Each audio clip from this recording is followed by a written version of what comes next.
Welcome to another episode of the Straight Up Chicago Investor Podcast. I'm Tom Shellcross, licensed agent with Second City Real Estate. With me, as always, is Mark Ainley, founder and owner of GC Realty. Mark, recording back-to-back days. Yeah, and I have to say, you came in hotter yesterday. Like, I feel like I almost have to prompt you to be aggressive. So, I messed up there by not teasing you. So, if fine, I'll be aggressive and I'll ask our listeners, give us that referral or that 5-star review. Like that little segue. Oh yeah, perfect. Listen, we've been on here for 200. I think this will be 225 episodes by the time this one airs. We got a bunch of listeners. More of that. So, we need your guys' help.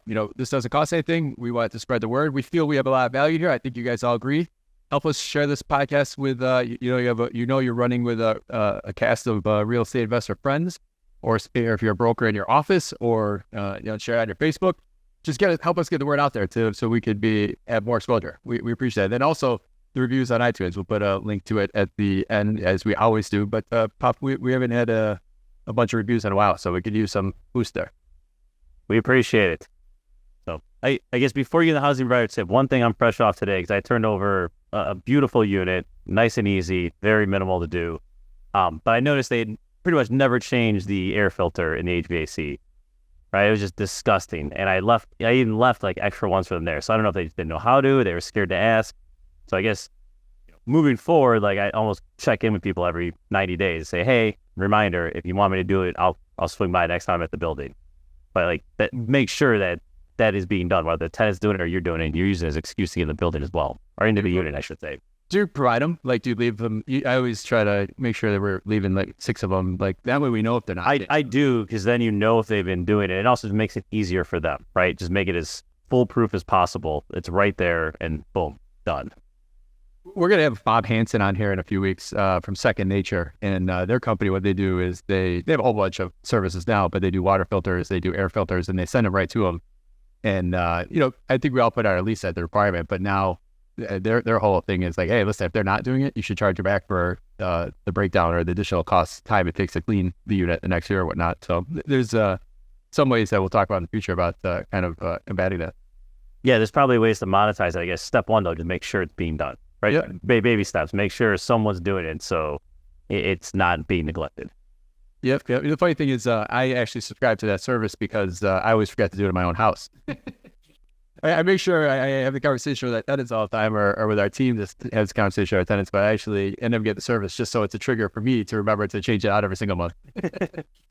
So another thing too, if you have multiple buildings, make sure you have the right size. I've done that too. You show up at a 16 by 20 and you need a 16 by 25 or whatever it is. Just have that in your CRM or however you document things. Yeah. I know a guy that recently, he just buys them by bulk and keeps it in a case in his garage. He has a bunch of units, but that 16 by 25 by 1 is usually the one that's 90% of the time. So, yeah. Oh man, 2 minutes on air filters. We're killing it today. Now what do we got for the housing provider tip of the week? No one's gonna leave us a review because they're what the hell? So I got housing provider tip of the week. So this one's crazy. I got a property, as you know, I won't say his name, but he had an eviction yesterday, and when him and the sheriff showed up, changed locks, they found that there was 5 pit bulls and 5 French bulldogs there. And that is, one, and listen, when he told me that story, my head said, all right, 5 French bulldogs, if I had times about $7,500, man, that's great. That should cover the past due rent. But he went right away and he started oh no, what do I do? He's calling animal shelters. I think he sits on a board, does something like that, but he's trying to find a way to he went into panic mode in a way. Or how do I solve this mode? Maybe not panic mode, but I guess my housing provider tip today is if there's something valuable left there by a tenant, maybe they weren't there. I think this particular tenant stopped paying rent and was just using this place as a place to keep these dogs. There's Mama pit bull and a bunch of baby pit bulls, so I think they're breeding them there. But if there's something of value, those tenants are coming back.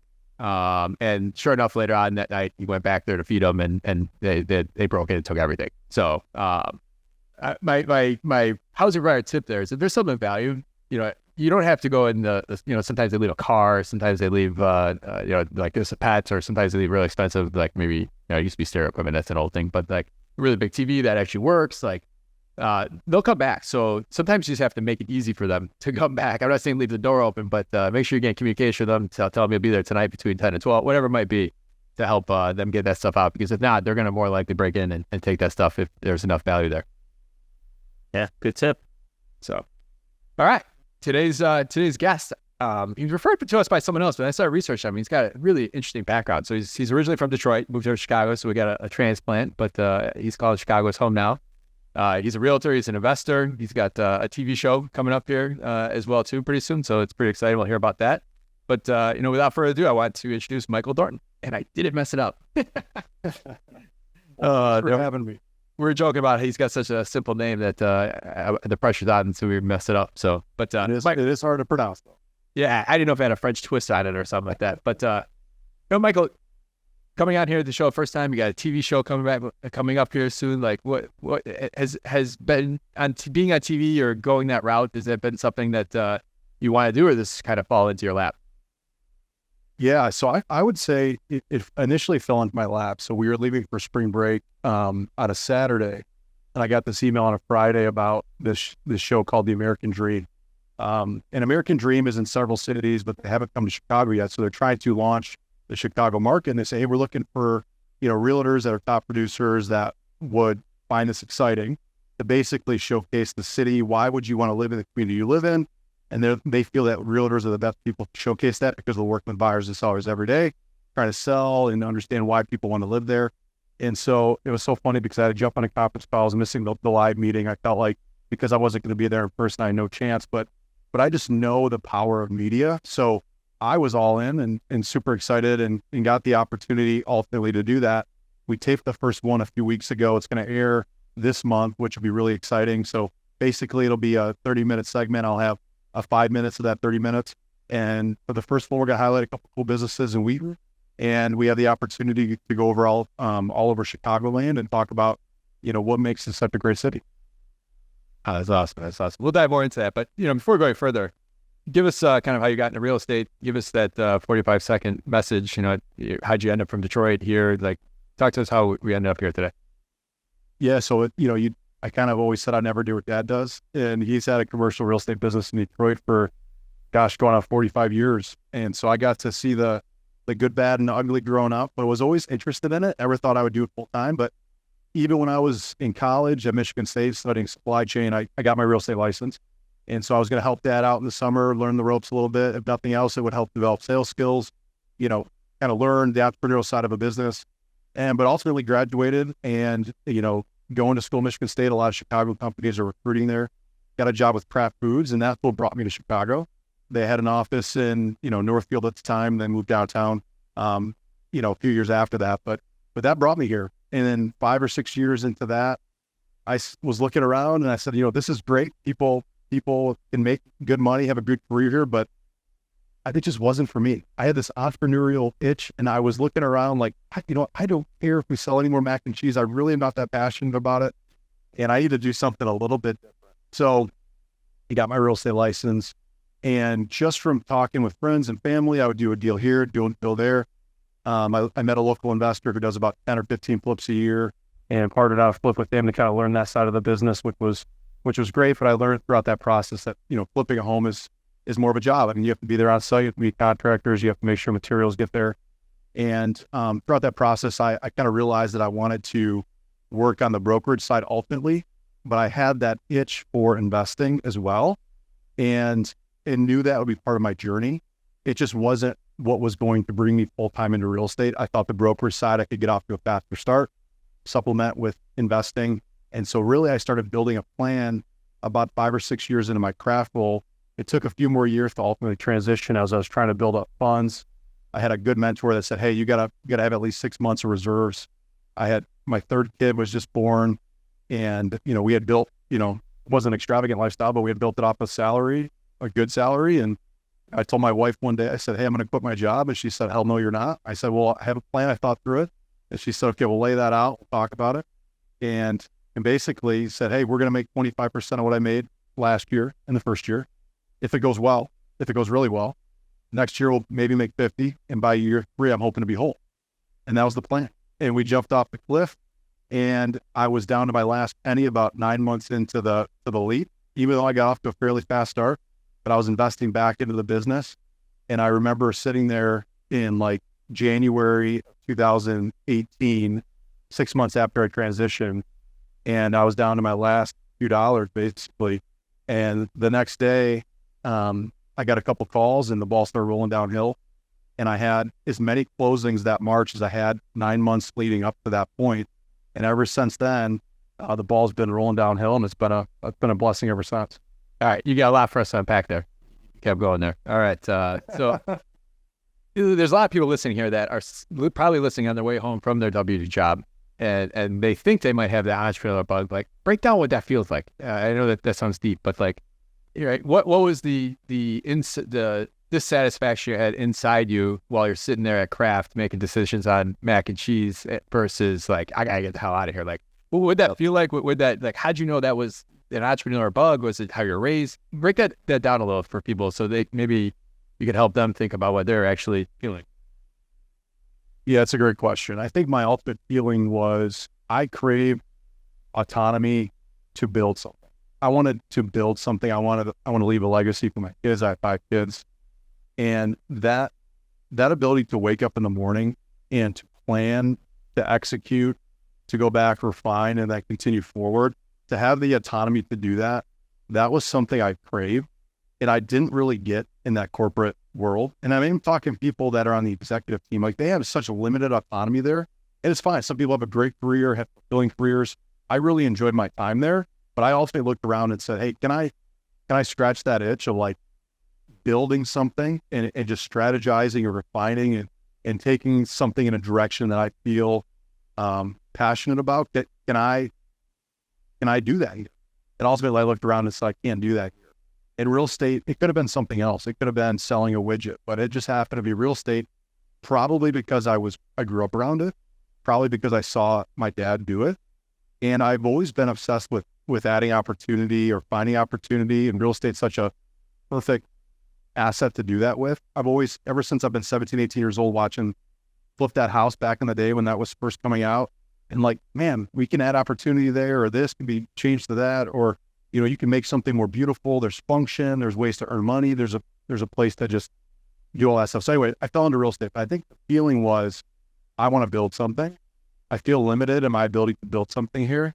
And I also don't have any control over my career. They could tell me tomorrow that I have to leave and I'd be in a really tough spot. If I'm building myself, they wouldn't have that power to do that.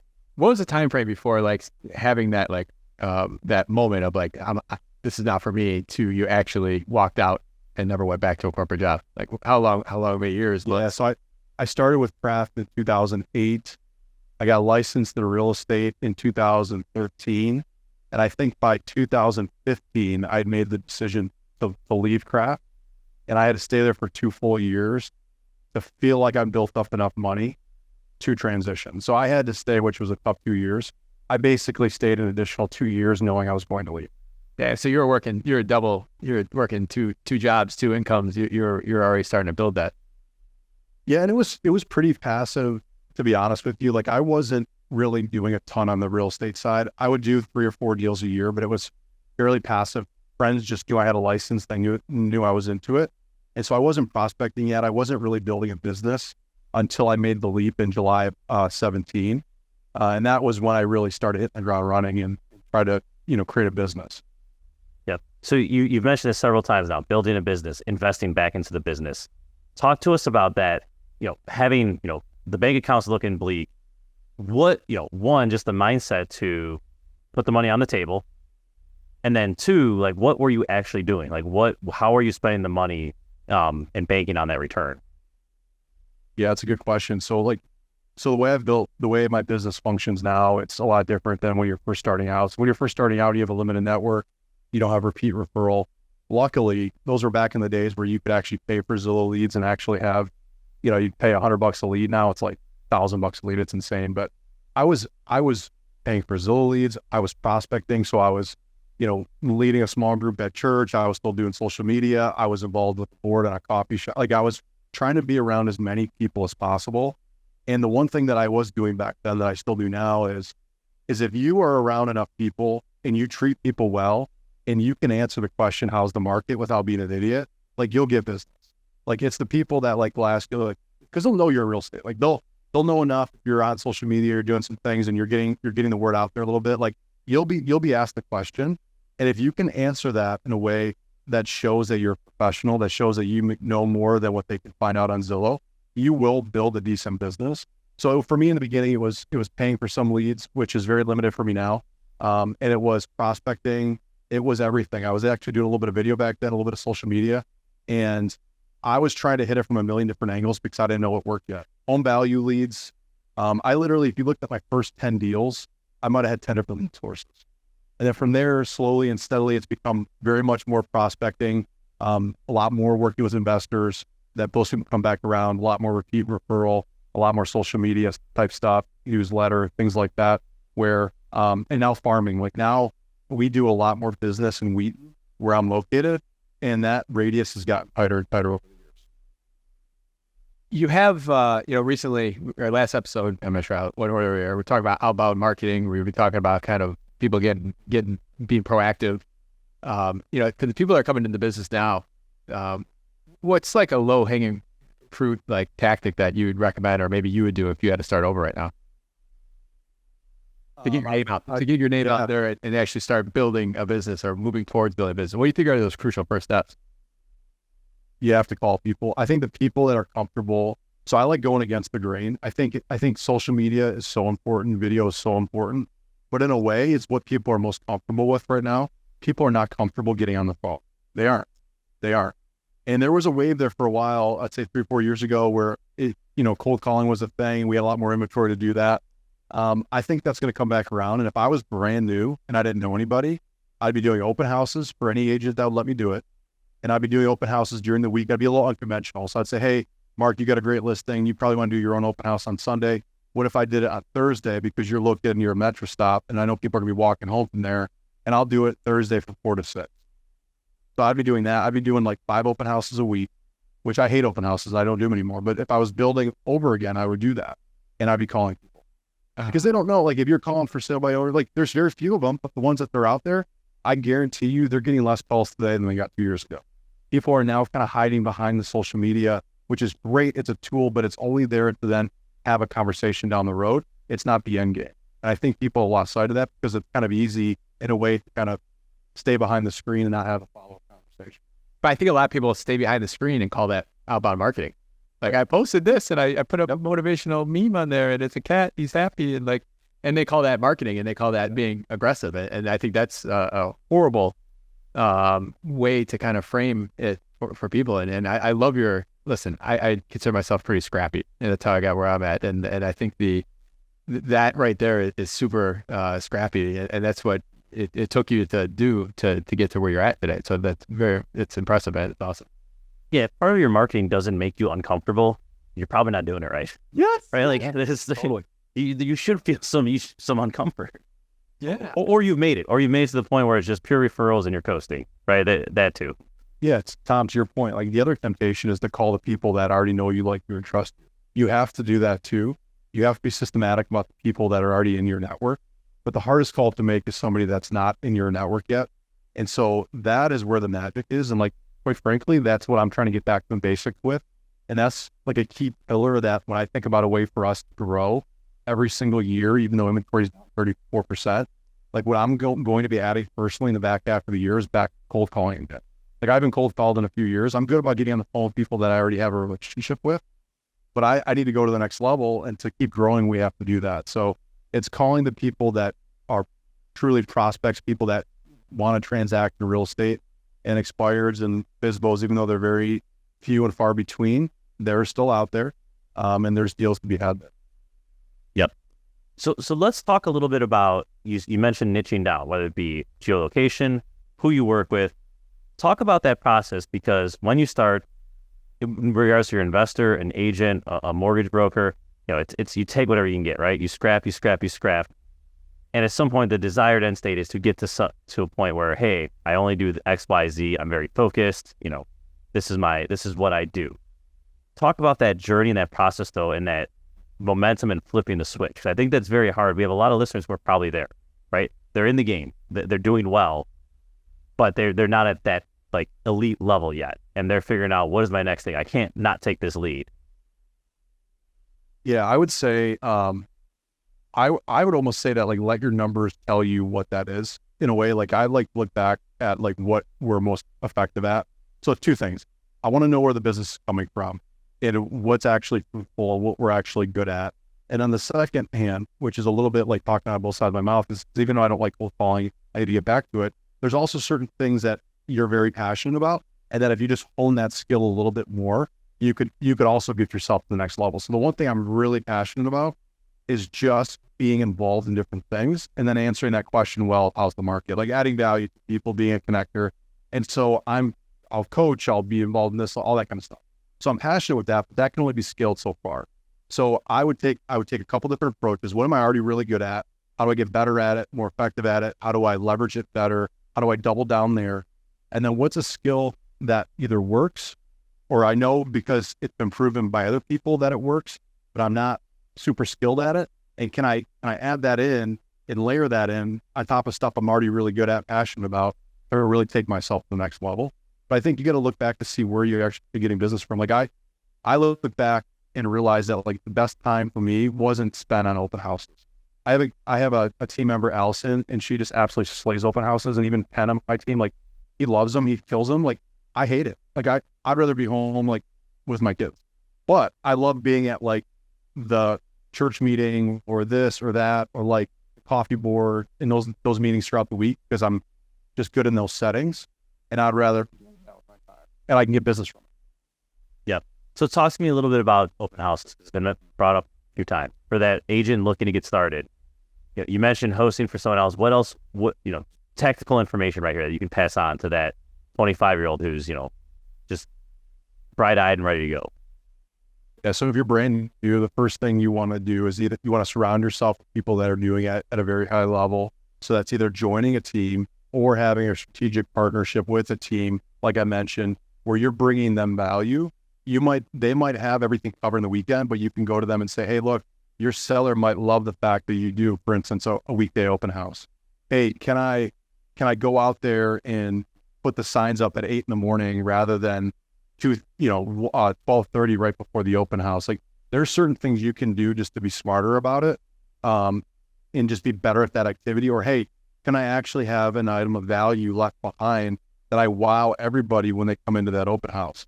There's some people that when you walk into their open house, they have water, snacks, they have information on the market. They have all kinds of stuff that shows them that you're the knowledge broker in the area. You know what the heck you're talking about, and you're there to provide value. Where people kind of miss in a way on the open house is they're trying to sell the house too much rather than just connect with the person that walks to the front door, ask them some good questions, and then have items of value there that you can provide them. Like even your laptop open, like, oh, hey, I know you mentioned that this doesn't have the 4th bedroom of the office. I quickly just pulled up a search, and this is a private listing. I know you probably can't see those on Zillow, but I have them right here. And you kind of dangle something of value to them, and then you develop that relationship. And I also think there's a way to follow up with them that's unique as well, whether it's a text of a video right after, hey, it was so great to meet you. Love meeting you and your kids. Just remember that I'm here for you if you ever need anything, blah, blah, blah. Rather than just the standard email. I actually try to send them something while I'm still at the open house, because there's a higher likelihood, given the short time frame when they just walked out the door, that they'll respond to you. So there's some strategic things you can do, but the most important thing when you're brand new is being belly to belly with somebody. And so an open house is a great way to do that. You mentioned like and trust, and I think that's an important concept for all of us. I mean, we work with attorneys because we like them. We work with the vendors because we trust them. Like I think no matter what angle you're looking at or what seat you're sitting in, like and trust is important. You seem like you are a fairly likable and trustable guy. Heck, you live in Wheaton, so I mean, we got it. Like, you guys are all great. But is that something that can be learned? A skill that can be learned? I mean, trust is trust, but can, like the likable part, the rapport part, or is that something you have to naturally have? Oh, that's a good question. I think a little bit of both. I think, I don't know. I think you either are born with the disposition that you're going to try to provide value, serve people, but I also think that can be learned. I think where realtors can get into trouble is if they make the transaction about them. And it's tough to do. It's tough enough to do that in the beginning. And I think that's why there's like an exponential growth as an agent once you have enough business where you really don't have to hang your hat out any given transaction, where you really can disconnect from the outcome and say, hey, if that doesn't close, it's okay. Because once people start seeing that you're not there because you want it to close, you're there to serve them. And if they can get the sense that, hey, Mike really wants this to be a good experience because he probably wants me to tell a friend. Like, that's okay. Like, and that's what I do want. Like, I do want you to feel so taken care of that you tell a friend. I don't want you to feel like that you were just a paycheck. And so I always try to have that as the center of what I'm doing is like, take care of these people because you will have a long, successful career and everything will work out if you hold their highest interest in your best regards. Like, I might have got that flip, best interest and highest regard, one of the two, but that are one. If you take care of these people, you show them that you care because you do, because I do care. And they know that they mean more to you than just that transaction. Everything will work out. So I think people have maybe a poor the disposition towards that, but it also can be learned. And there's definitely certain things you can say or do to help them understand that versus not. I'll throw the ninja selling book out there. It's a good one for realtors or mortgage brokers around kind of the building luck and like and trust and the rapport and those networking relationships. You mentioned before you got your license, you started working with an investor, you found a way to partner with him on a flip. What I heard right there is the question that people are always asking me, like, hey, how do I find a mentor? Or how do I be a partner? Or how do I work my way into a deal? Right? Tell us about kind of how that transpired and any advice that you give to somebody that is looking to partner. Because I imagine it was I think you even said it was a huge value to kind of see it, even as just a partner to start. And I'm not sure your guys' percentage splits or anything like that, but no matter what, even I feel like even if you got paid nothing, just your real estate commissions, there's a huge value there that you get. Talk more about that, how that rolled out for you. Yeah. So I think when trying to pursue a partnership, you have to come to the table with what you perceive your value to be, even if you're brand new. So I met this individual through like Bigger Pockets forum or something like that. We were from the same town. We sat down and he was doing these flips on the side. He had a full-time job and it was in real estate and it was, but it wasn't like flipping wasn't his full-time gig. So he had a very full schedule and his bottleneck was analyzing deals. So we went into a partnership with the understanding that I was going to help vet a ton of deals. I was going to get things further down the path into his lap so that he could save a ton of time on the front end. And then we would partner in the deal. In exchange for that, he would help show me the ropes of like, how do you renovate a property? How do you handle contractors, scheduling, all that good stuff. And I did put a little bit of money in and had like preferred return on that, like the money I put in. But really that was just like kind of a side component. Like really the trade-off was I'll bet a bunch of deals. Maybe they get to the finish line. Maybe they don't. I'm writing the offers. So I'm putting all that time in. And on the flip side, he's going to teach me everything we need to know about flipping. And yeah, there was some sort of split that I don't even recall what it was, but yeah, that was the idea going into it. And I think it was a really good way to structure it. Now he happened to have a family member that then got licensed and moved into town. And so he kind of could recreate that structure with somebody else that was family, that was ended up being part of his business. But that was how I kind of got into that deal. I tried providing value on the front end. All right, so let's talk about this a little bit. You didn't want to do any other flips yourself, though. Like that wasn't that you didn't want to go down that path. Talk to us a little about that, because it's like the shiny object that people hear I flip and they get very excited. They want to talk about it and they think it's great without really realizing what goes into it. Yeah, I saw that. I honestly and there wasn't enough meat on the bone of that one. It was like there's this big condo in India Head Park, and we had to get materials up and down stairs and elevators, and I just remember looking at that and looking at the profit that we had at the end of it and then how much the broker made. I was like, man, I think the shiny object is the broker. And so I am interested in flipping. I think honestly, in a way, this is a market for it because we're back. We bottomed out in December. We're back on the upswing. It's hard to break a market where supply is so low and it's systemically going to be low. And so I think there is a market for that again. I am interested in it, but as far as I felt like it was more risky for me to jump into that game when having very little experience. And I felt way more comfortable on the brokerage side. So that was the reasoning for doubling down on the brokerage side. And then I had a little bit more of an edge for buy and hold. So I have just a few buy and holds, 3 in Wheaton and then a short-term rental in Galena. And I was really interested just the benefits of appreciation and then depreciation and all the different wealth building things you can do with that. But where I'm at today, and I just had a really good conversation with a friend who's doing a lot of creative finance and stuff.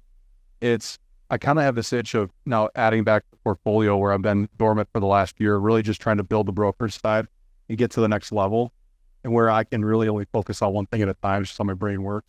But there always becomes a point in the year, later in the year, where I start wanting to focus back on investing again. And so I'm going to start looking heavily into some creative financing stuff and see if there's some deals to be had there later this year. I think flipping could be part of that. But for me, it felt too risky to jump full time into flipping with only one pseudo flip under my belt. Yep. And just to piggyback on your comment of, the broker's making good money. We see it all the time, right? We do these high-end flips where a broker brings us something at 600. We do the giant rehab. We sell it at 1.4. They get it on the back end too. So they just got, 2 million at 2.5%. They got 50K, right? And they put in maybe, $1 to $2 grand of marketing or whatever, or paid for half the staging. But like, they didn't have to put a down payment. They didn't have to front the contractors. They didn't have to carry holding costs. The risk was very, very minimal for that 50 grand. Like, it's not a bad position at all. Every time I see it, I'm like, wow, that's a good position. No, it could be a lucrative business, but it's like the risk reward business. It's, you only eat what you kill, and it's commission basically everything else. And if you can get over the hump, it's pretty good.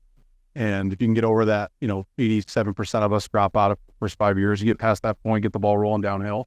In a way, it's almost like my time is best spent just continuing to double down on that. But that's also a little short-sighted because I don't want to do this forever. I love it, but I would love a day 20 years from now where we have a lot of passive income and I'm able to pass down and leave a legacy to my kids where, if they have property that they can, we can pass down, that would feel great and something I want to do. So, but yeah, it can be lucrative for sure. As a broker, what advantage do you have to being an investor as well too? Well, I mean, if you do enough deals and you sit across the table from enough people, you do have first line. So like one of my rentals that I was partnered on, which I ended up divesting, was somebody that was a listing appointment.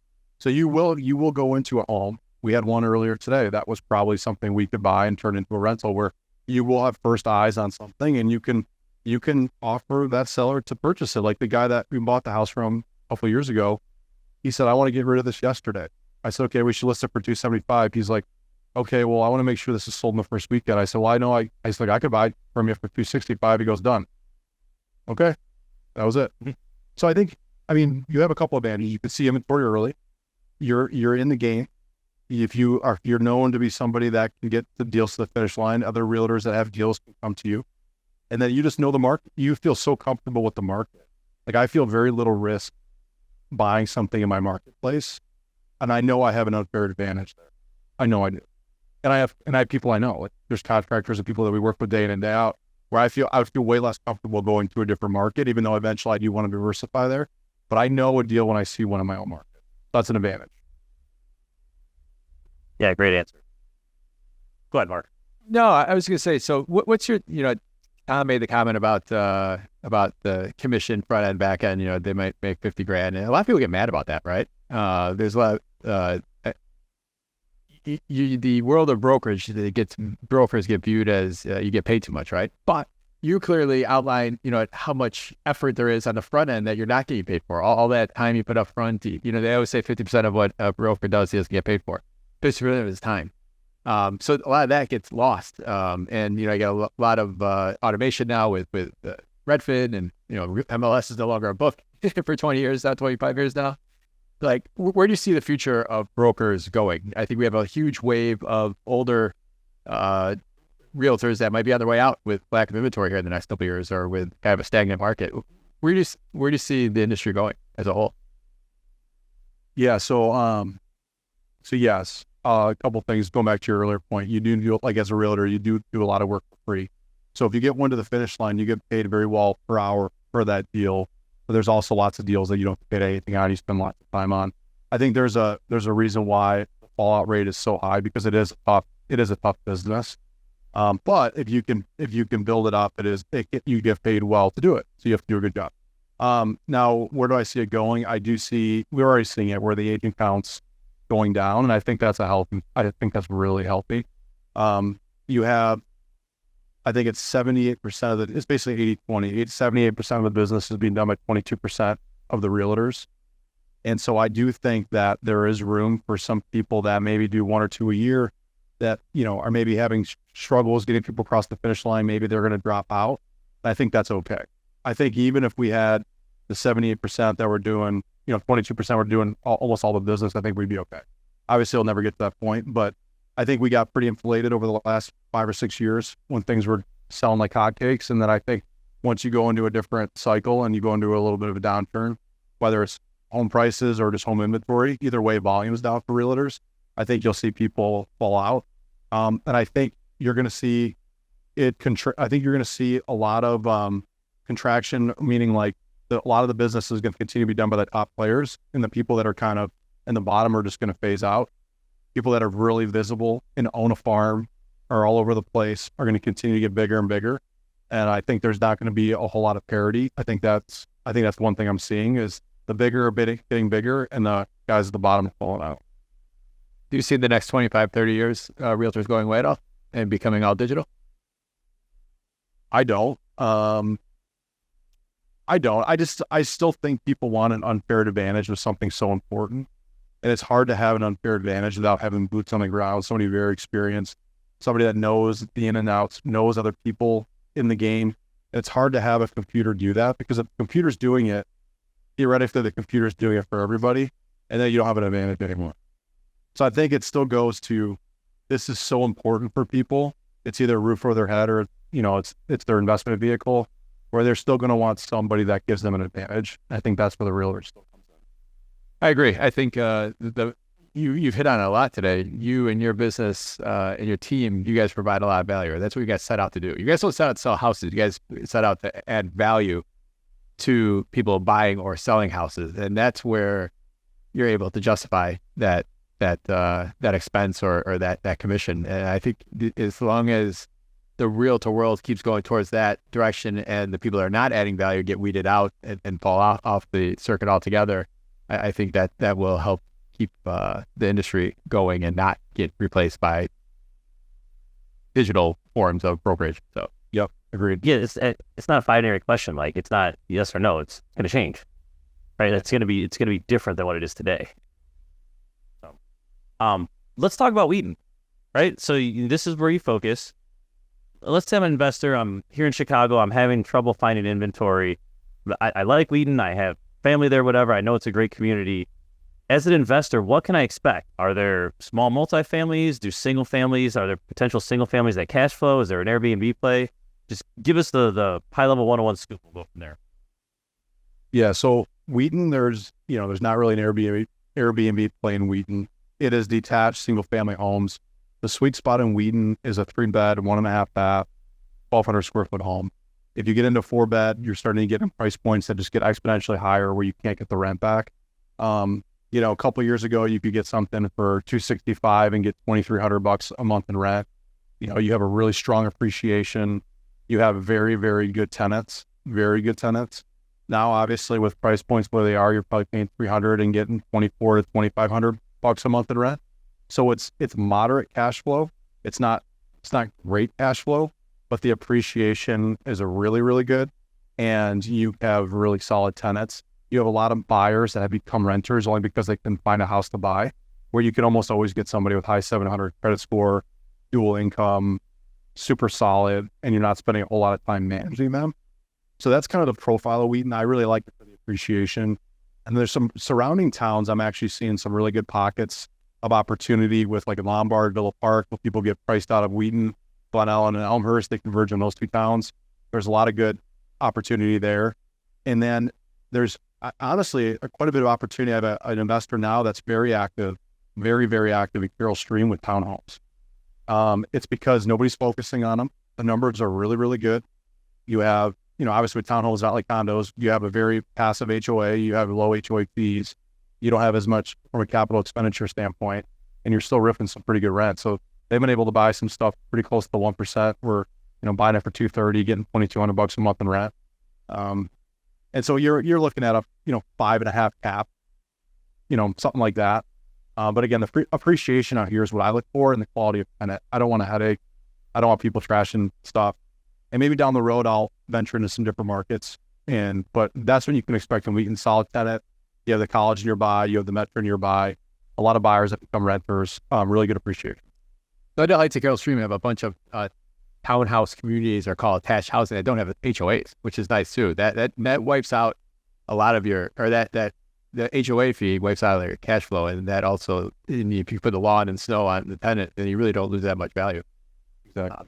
But Wheaton, so is there a rule that you're not allowed to do short-term rentals, or is that still available? I think it has to be at least a month. Like So it's got more. midterm rentals. Yeah, midterm, or I think it has to be, can't be a whole house, can be a room. So I know some people get around that, but yeah, I don't think it can be a full house. It's got to be longer than a month.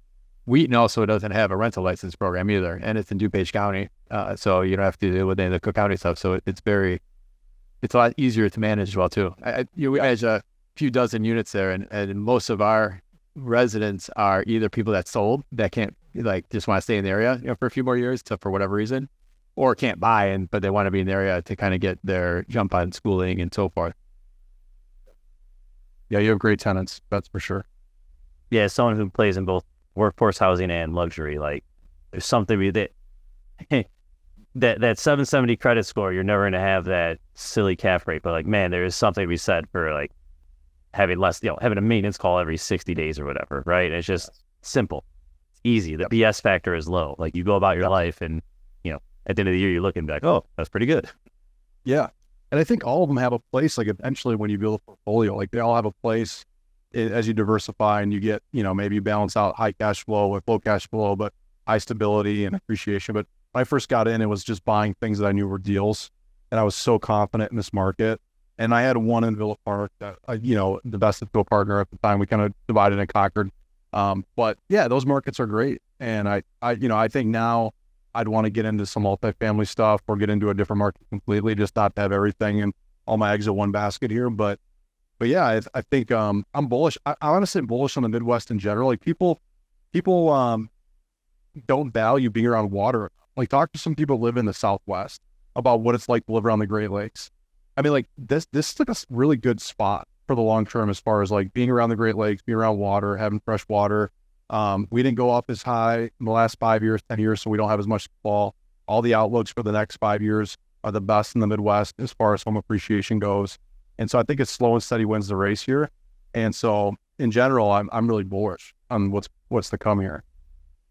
Yeah, no, I love it. All right, so let's talk about your team. You're scaling. You mentioned a few of your team members. You're looking to grow. Where are you today? If you don't mind sharing some of those details.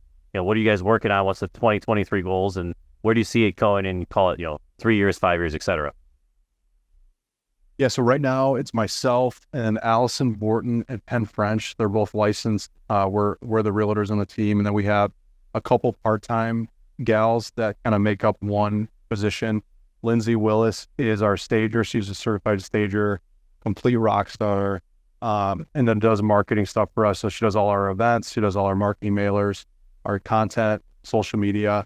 And then we just brought on a virtual assistant this year to kind of help supplement her with video editing, things like that, and helping her with some content. And so we're just getting the VA off the ground, and we're kind of going to be around the 28 million in volume this year. I'd really like to be 40 million next year. I mean, it's going to take some, again, adding some different lead sources to get there. I think the market being down volume-wise 34% right now, we're down about 10, so we're doing better than the market, but we're not doing as, I'd like to be growing. I think we can get there. I think we're having a few really, really good months ahead of us here. So my goal this year would just to be growing, which would be at like 28.5 million. And then next year to take a huge jump and to really be reinvesting back into the business and making sure I'm not working on things I shouldn't be working on, so that I can really invest in the, lead generation and making sure that we're all, doing as much as we can to get that 40 million mark. How many transactions what kind of range, number of deals? It's about 65 to 70. Yeah. Awesome. All right, man. I'm ready to wrap. Tom, you good? Let's do it. All right. All right, Michael, what's your competitive advantage? How have you been able to do this in such a short time frame? And others, they've been spending decades trying to achieve what you have already. Oh, that's a good question. I think we really value customer experience. We have a high level of repeat referral. We're very systematic. We have a long checklist for every transaction. We hit every point, and we treat it like a business. And the number one thing people have said to me, whether I don't know if this is good, bad, or whatever, it's just is what it is they don't say thank you for being nice or fun to be around. They say thank you for your professionalism. I think that's a good thing in our industry. And I think by having the systems that we have, it shows that we're professionals, and it helps us get that repeat referral business, which is kind of the secret sauce in doing well as a realtor. What is one piece of advice you would tell someone that is yet to buy their first property here in the Chicagoland area? I would say know what your metrics are, vet a deal a day, at least, hopefully more. And as soon as something hits your criteria, pull the trigger. All right. What do you do for fun in Wheaton? I love to golf, man. I wish I could do it more. Luckily, my boys are starting to get into it, so I think I can actually get out there because I can take boys out of the house, give my wife maybe a breather. But I love to play golf. I love coffee and wine as well, but golf's really my passion. All right. Combine them all together. Yeah, that's right. Give us a good book, podcast, or self-development activity you'd recommend to our listeners. 2. One's a newsletter. So James Clear from Atomic Habits. He's got a great newsletter, 321. It takes you 60 seconds to read it. It's fantastic. So it's 3 ideas from James, 2 quotes from others, and then one one question for the reader, kind of stir on something, which is really great. And I really love what Cody Sanchez is doing. I don't know if you guys know her. Yeah, she buys businesses and she's on Instagram all the time. Yeah, her Instagram, she's awesome, man. She's next level, and she's all about buying boring businesses that just bring in the cash. So I'm really interested in what she's doing, and so I think she's a good follow. We'll link to the show notes. That will tell them they got to get on the show. Awesome. Besides yourself, name one person in your local network you would highly recommend to other investors as a quality resource. It's another broker actually. Compass, Keith McMahon. I don't know if you guys know Keith. He's a flipper. He's a broker full time. He's such a good dude. He's got one of the funniest, best Instagram accounts. He does a good job of taking you through the process of going to the auction house, picking up a property, renovating it, selling it. I know he brings some people along with him to sites and tries to teach people about investing. And so, yeah, he's in the Naperville office, but he's a good dude. I really like Keith, and I think he's somebody doing some pretty great things out there. All right. We'll also link to him in the show notes. Michael, thank you so much. You provide a ton of value to our listeners. How can they learn more about you? Is there any way they can provide value to you? Yeah, just connect on Instagram, Michael Thornton 1. I think that's the best way to do that. And then, and if they have anybody that they feel like would be a good fit for the American Dream Selling Chicago, we're always looking for people to highlight. We tape every other month. And so would love to connect on social media and give me your ideas of any movers and shakers that we could feature.